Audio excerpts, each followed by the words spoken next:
Good afternoon to you, and thank you so much for finding time to be with us this afternoon. It is 3 p.m. East African time. Good morning, good evening, depending on where you're tuned in from across the continent and across the world. This is Diaspora Dispatches, where I get to bring you up to date with the happenings from across the continent. My name is Miriam Ogutu, and a warm welcome to you. We start with the Democratic Republic of Congo, where the M23 rebel group has denied shooting down a UN helicopter that crashed on Sunday while carrying peacekeepers on a reconnaissance mission in northeastern Democratic Republic of Congo. The group accused the Congolese army of downing the helicopter while attacking their position. The Congolese had on Tuesday blamed the rebels for the crash. Clashes between the rebels and the Congolese army has seen more than 6,000 civilians flee their homes in Rushuru area received on Wednesday by senior government officials at Addis Ababa main airport. It follows reports of undocumented migrants being subjected to inhumane treatment in the Middle East country, including detention in squalid centers. The Ethiopian authorities hope to repatriate 100,000 nationals back home over the next 11 months. The government has come under criticism, particularly on social media, for not doing enough on the plight of Ethiopian migrants in Saudi Arabia. It is unclear if the returnees will be provided with sustainable livelihoods at home. Lack of attractive local opportunities has previously seen returnees go back to the Middle East shortly after repatriation. And the United States has expressed concern over growing tensions in South Sudan. It cited recent clashes between forces loyal to rival sides in Upper Nile State and inflammatory rhetoric that was counterproductive to peace. In a statement, the U.S. State Department called on President Salva Kiir and Vice President Riek Machar to honor their obligations under the peace deal signed in 2018. It said the clashes and the withdrawal of the opposition from a body overseeing the peace process was undermining the agreement. It asked the two leaders to do their utmost to de-escalate tensions, noting that they were both responsible for the deteriorating situation. President Kiir and Mr. Machar signed a peace deal in 2018 following 5 years of civil war, but its implementation has been hampered by mistrust among leaders, intercommunal fighting and insecurity. And we head over to Nigeria, where at least 7 people died in Nigeria after gunmen attacked a busy train linking Nigeria's capital Abuja and the Kaduna City Hospital. The gunmen mined the track, forcing the train carrying 970 passengers to a stop Monday evening. The attackers opened fire on the train and abducted an unknown number of passengers. This is the second time that the rail line between the cities is attacked in the last 6 months. According to a senior security source, military personnel rushed to the scene. The governor of Kaduna State condemned the attack, describing it as a terrorist act. Armed gangs have been active, particularly in northern Nigeria, carrying out killings and kidnappings for ransom despite military attacks against their hideouts. And we head over to Tunisia now, where President Kais Saied has condemned attempts at holding what he described as illegal meetings of parliament that was suspended since last July. The Assembly Speaker Rashid Ghannouchi, head of the Islamist-inspired Ennahda party, has called for a plenary session on Wednesday to discuss Said's exceptional measures imposed since July. Speaking ahead of the meeting, the president accused those responsible from wanting to spread chaos. The decision to hold a plenary session was taken by the Bureau of the Assembly of People's Representatives, a body that includes the Speaker of Parliament and representatives of all parties with seats. The Speaker did not specify how and where the session will be taking place. And we head over back to South Sudan, where SPLM Acting Secretary General has attributed the defection within SPLM-IO to greed for power and frustration over management of party affairs in Juba by their leaders. Peter Lam both refuted claims by the SPLM-IO that the party is encouraging defections. In a statement seen by iRadio, Peter Lam both said those defecting were frustrated by the way their leader in Juba has been managing their affairs. Both added that the SPLM is calling on all party signatories to the revitalized agreement to remain true and committed to the peaceful conclusion of this peace agreement. A number of high-ranking SPLM-IO officials have been switching sides both from the military and the political wing, a move the SPLM-IO accused their peace partner SPLM for luring their member in exchange of money. Last month, 24 members of the SPLM-IO have accused their leader, Dr. Riek Machar, of playing egocentric and deceptive politics. Major General Michael Dak Riek, the former security advisor of the defunct Po state, claimed that Dr. Machar let down junior officers and failed to live up to his promises by abandoning his fighters and securing his seat. And I think still staying with going to Sudan now, not South Sudan, but Sudan this time. And Sudan's military leader, Abdel Fattah al-Burhan, has appointed new heads of 30 public universities. It followed his decree dissolving the boards of trustees of the government-run universities. He has been ruling by decree since he ousted the transitional government led by civilian Prime Minister Abdallah Hamdok in October 2021. Professors at Sudan University say they would begin a strike to protest against the decision, the Reuters news agency has reported. And the news agency also cited the head of the University of Khartoum as describing General Burhan's decision as illegal. Learning institutions have been instrumental in the protest against the military rulers. Last week, authorities in the capital Khartoum dismissed 13 education ministry officials and accused them of disobeying directives issued after the coup to keep separate educational issues from politics. That is the latest news from across the continent. Okay, so I see Sudan's leader, military leader, General Abdel Fattah al-Burhan, now taking a very unlikely step and replacing the heads of 30 public universities in Sudan. Especially higher learning institutions have become a place of revolution.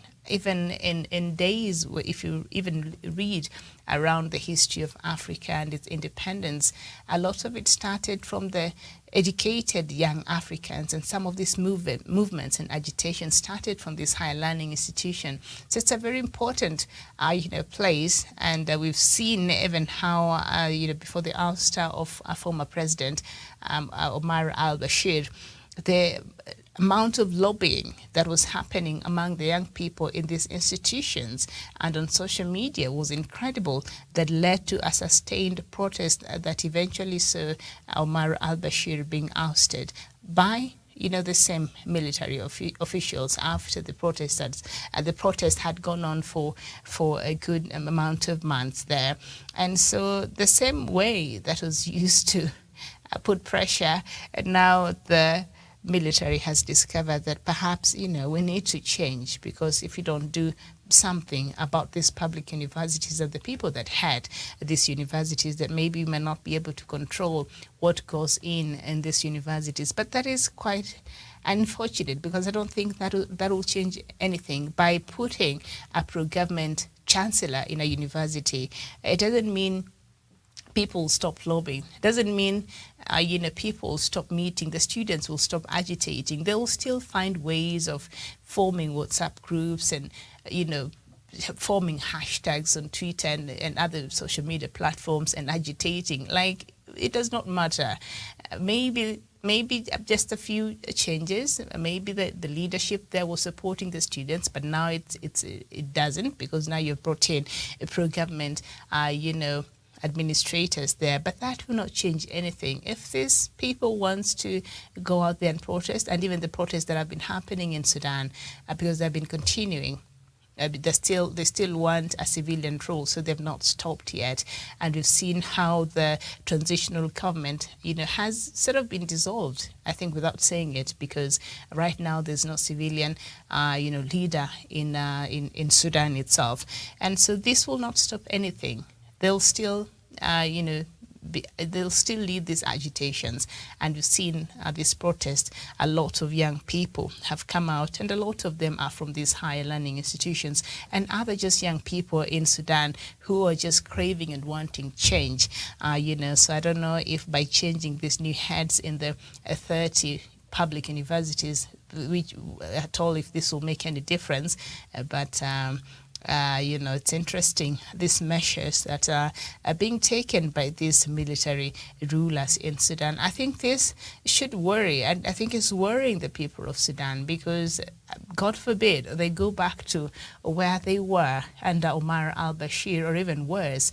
They've tasted a bit of what looks like a democracy when they had for a few months, the leadership between the civilian and the military, where the civilian side, led by former Prime Minister Abdallah Hamdok, could come in and seem to be speaking on behalf of the people and making demands and concessions and all that. And now it appears all these gains that had been made as far as democracy is concerned has just been rubbished, and they're slowly going back to the things that even made the people of Sudan get tired and call for removal of Omar al-Bashir. And they tasted some freedom. They tasted a bit of democracy and just a glimpse of it, and so now they're imagining, what if we really had a totally civilian government? What would this mean for us as far as freedoms are concerned? Because there are several freedoms that are not fully enjoyed there in Sudan, and that's why the civilian side was also pushing, because right now the constitution of Sudan was suspended after the ousting of President Omar al-Bashir. So they were supposed, I don't know if they're doing that yet, but they were supposed to be having another constitution. They're supposed to have another constitution, and the civilian side of the leadership, led by Prime Minister Abdallah Hamdok and others, they're pushing for a more liberal constitution, but the military side still wanted a constitution that was anchored on Sharia law, and that did not augur well, because this side, they've tested some level of this other liberal democracy. So that is what they're pushing for, and just a glimpse of that, and I think in their minds they can't wait to see what that means, and if at all they can fully embrace this thing called democracy. And the military leader seems to be an impediment for that right now, and so they're not having it. Okay, and so as I said, the public universities and other learning institutions have become a very fertile ground as far as these agitations are concerned and regime change is concerned. So on one hand, perhaps the military rulers are correct if they're looking at their own interest in that regard, but at the same time, you can't stop these people. In the age of phones, in the age of social media, I think it's very hard to control how to disseminate information right now. So anybody thinking that they're able to... I was watching another video, another blogger from Russia, because all the major social medias in Russia have been suspended, but she's still able to blog and post her stuff on YouTube. And she was saying, even with the suspension of Twitter and Instagram and all that, they're still able to download VPN, and they're still able to get around the ban, and they're able to access all these apps anyways, especially for the younger people. Maybe the older generation might find a bit of a technological challenge with that, but for majority of younger people, they're still able to access these sites through other ways. So even as tight as those restrictions are in Russia, and as good as they are as far as the putting the ironclad on it, but people still find their way. So it's very hard nowadays to totally shut people out from access to information, from getting information, from disseminating information. It's very hard. It's very difficult in this day and age. And so, Sudan military, I think they have to go back to they have to go back to the drawing table, and they continue with these talks. The talks, I think, also collapsed, because now who are they going to talk to if, the military, the civilian side is almost not present in the government right now? They're just ruling there.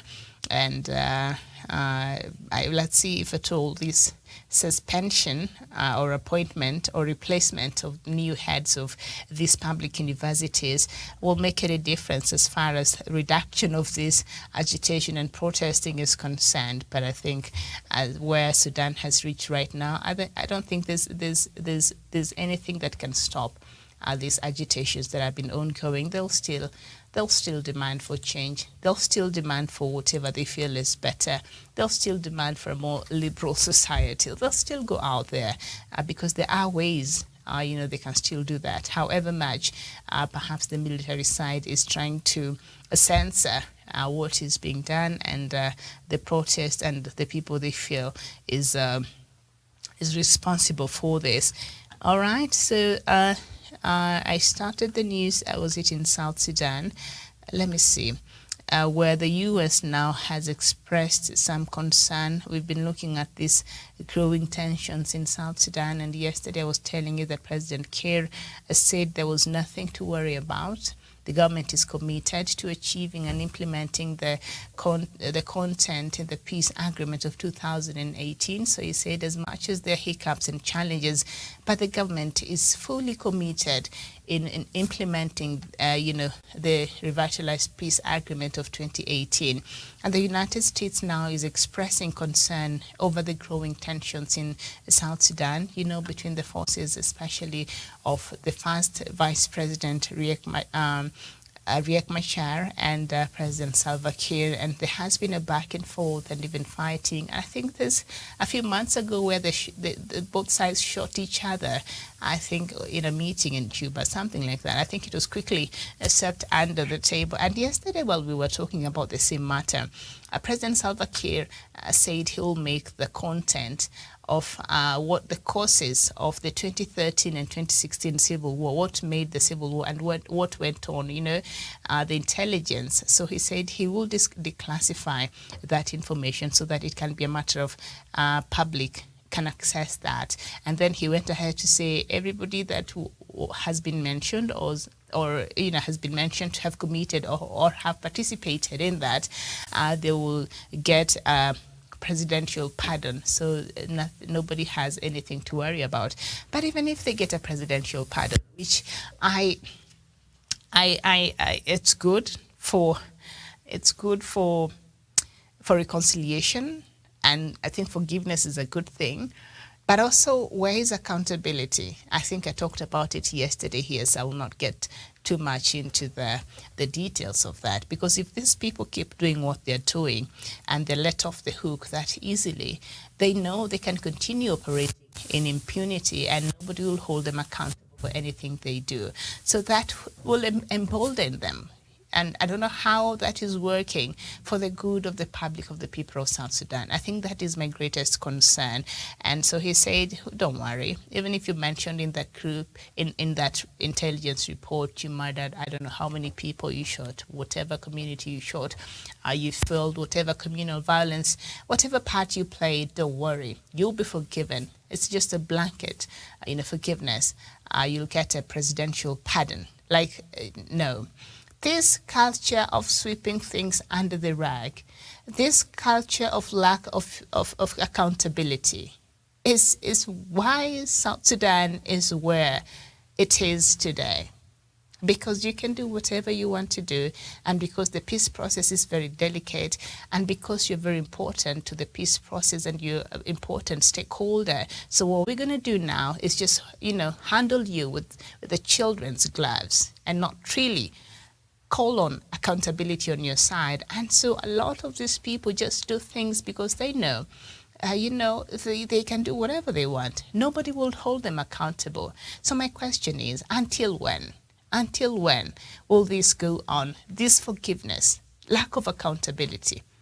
Until when will this continue to happen? While I do understand that sometimes forgiveness is the easiest way out of something, and perhaps if you want to reconcile and bring everybody together, sometimes you have to let bygones be bygones.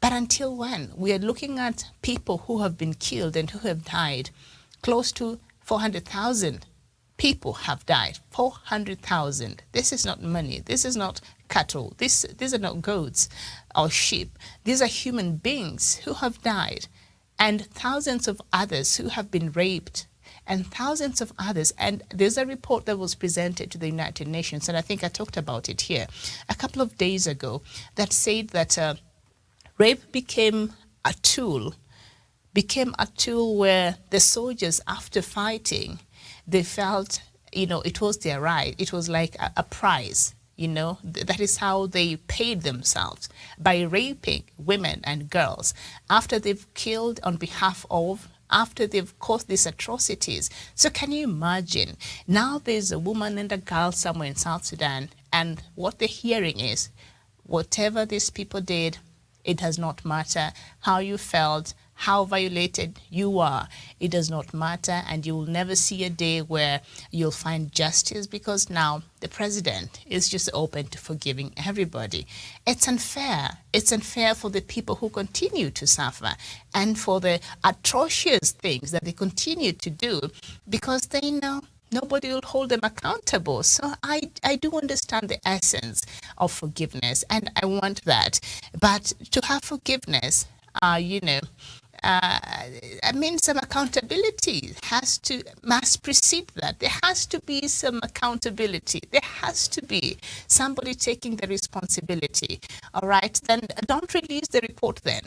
What is it for? What is it supposed to achieve in the bigger picture, President Salva Kiir? What is that supposed to do to the people of South Sudan? How is that supposed to change their lives? Okay, so I think it's a lot there. And I see, Emmanuel, you're here, you're present this afternoon, you're from South Sudan. So let me just read a bit of your contribution here this afternoon. And you're saying that political differences between our two leaders is a disaster to people of South Sudan, and I totally agree with you. And South Sudan is already in another brink of civil war. Well, God forbid. I was speaking to another friend of mine, he's South Sudanese, and he was saying that there's a 2013 and a 2016 repeat might not happen, so there's no need to worry. I think whatever President Salva Kiir is saying, but surely something is going on in there that should, maybe worry an institution like IGAD, and maybe do something and try to just get things, get a hold of things before they completely get out of hand. So as much as we do not want a repeat, and God forbid, I hope that doesn't happen again 2013, 2016, but still there are things that have continued to happen. There are some states where people are always on the move because they are being attacked, their cattle, their livestock are being stolen, their houses are being burned, I don't know, this and that is happening. So it's been restive. There are places where they don't know peace, as much as it is not as dire as it were in 2013 and 2016. But we do know the reality is, there's still a problem. There's still a conflict, an active conflict ongoing, under the communal violence, renewed, always, so it's... All right, Godson Umahi, you're saying they told the world that 7 people died because human lives are not important to them.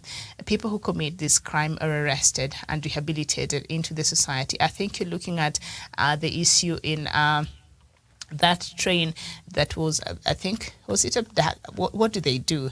That was stopped by the and shot at the train, and about 7 people died. Can you imagine? About 970 passengers were on board that train. And the audacities for these criminals, these are not, come on now, these are not bandits. Are we still calling them bandits? I think they've already been, proscribed as a terrorist organization. Have they now?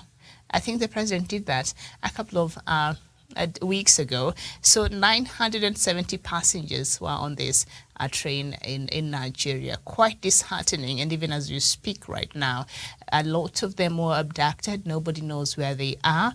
and President, I would not even care to go and read what he said, because at this point, that is a broken record. There's nothing much that President Buhari can say, I think, that will bring solace to the people of Nigeria who continue to suffer under his leadership that has proved to be very incapable of doing what they're supposed to do, and that is to protect the lives of the people of Nigeria and the country. And so at this point, what Nigerians want is just action, and not tweeting, and not just words. They want to see action, and that action should reflect on how safe the country is, on how safe they are in their homes, and how safe their children are when they are at school. That is the kind of action they want. So at this point, anything that President Buhari says, I think, for me, does not hold any water, because he has spoken numerous times when incidences like this, not particularly a train attack, but we've seen people being attacked and wiped out in a village, and children being abducted in schools and things like that.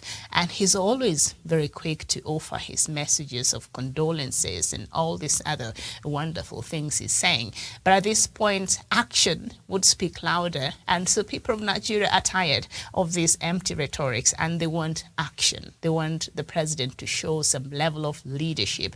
And I think, I don't know if they've just given up on wanting more, but that is unfortunately what is happening there. And so the armed gangs are still very active there, particularly northern Nigeria, carrying out killings and kidnappings for ransom, and despite military attacks against their hideouts. Wherever you hear that the military of Nigeria is carrying out some operation in those sites, it's like a child's play. Like, do you really have a military in Nigeria? I can't even imagine.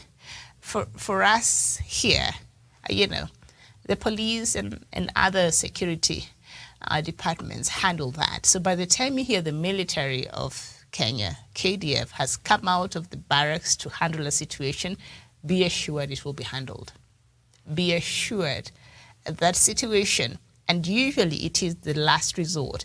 The last thing we want to see is the military in the streets trying to address an issue of insecurity. But there are a few times that the services have had to be required to go and address a security matter.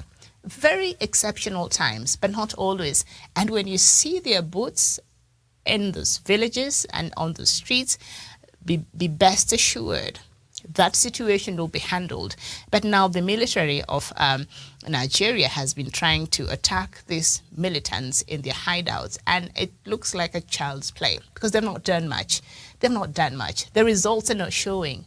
There's nothing to show for. What is the military doing? The last I checked, they were also overwhelmed, and they even were worried about themselves, because they're saying these criminals, they even have more sophisticated weapons than the military in Nigeria.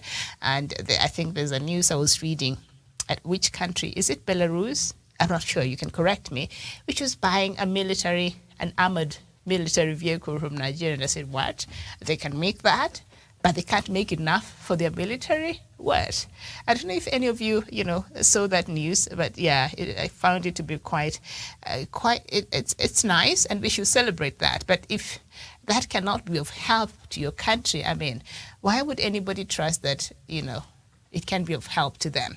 So anyway, Emmanuel, you're saying, Miriam, international community are tired with structural violence in South Sudan since 2013 until now. I agree with you. Part of the international the sea. External forces are deep into Sudan. They killed Ethiopia. Do you hear of Ethiopia anymore?